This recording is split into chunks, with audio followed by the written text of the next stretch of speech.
Hello, everybody. Hi, Will Balverine.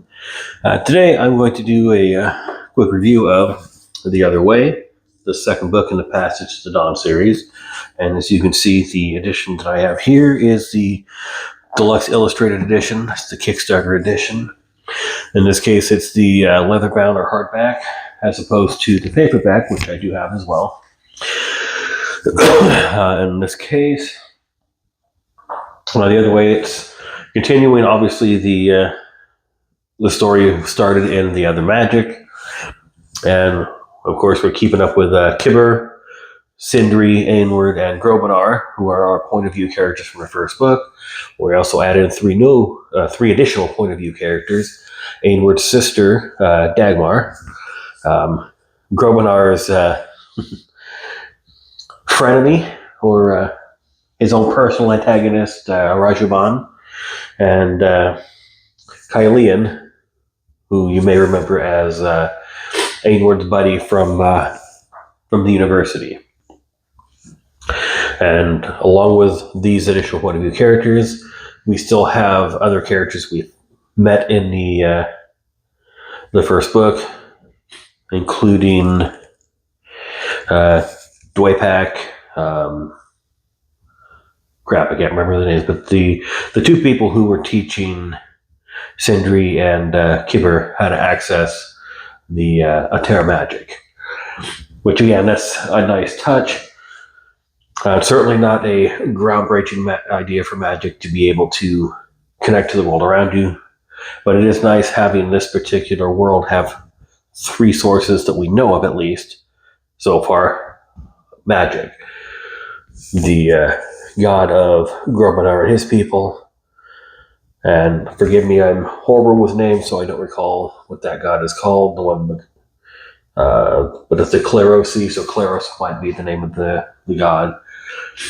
Obviously, the enemy god, who they believe Kibber is tied to, and then this Atera magic, which isn't related to the gods specifically.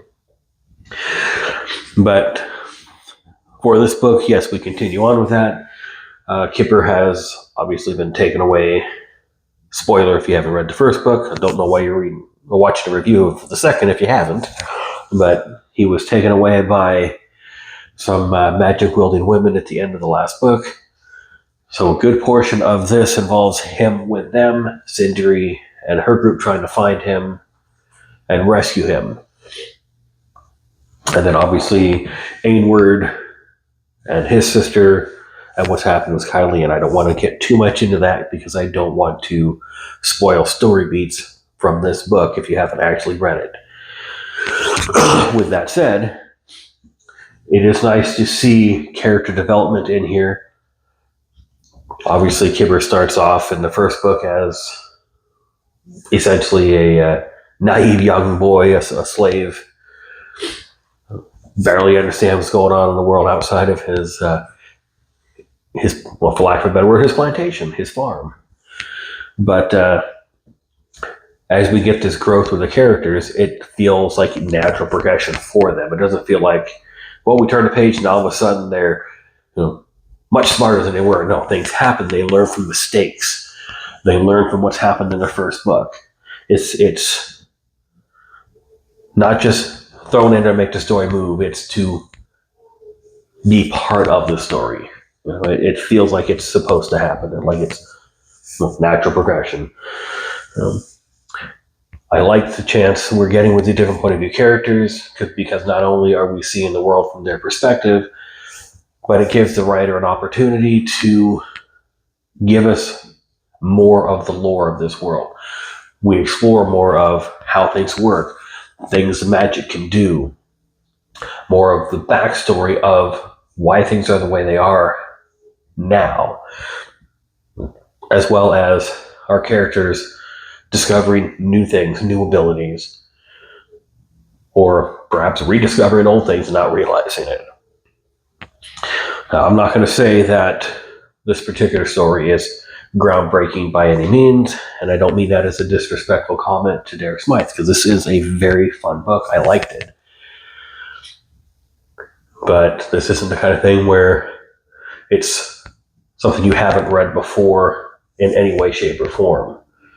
That's, again, not a bad thing, because those familiar beats are part of what makes the story entertaining for us.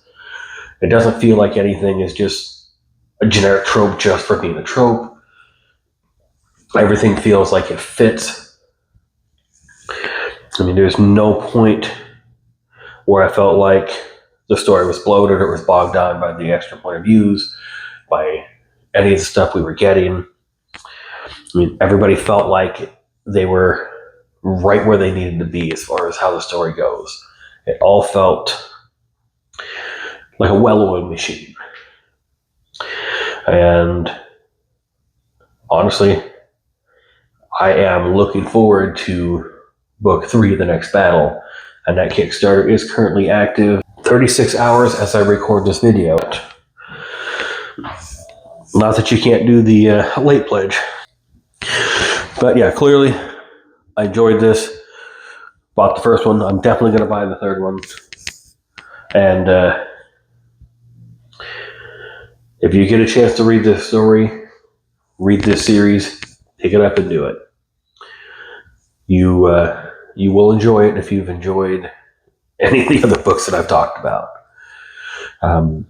Thank you for watching my video, and happy reading.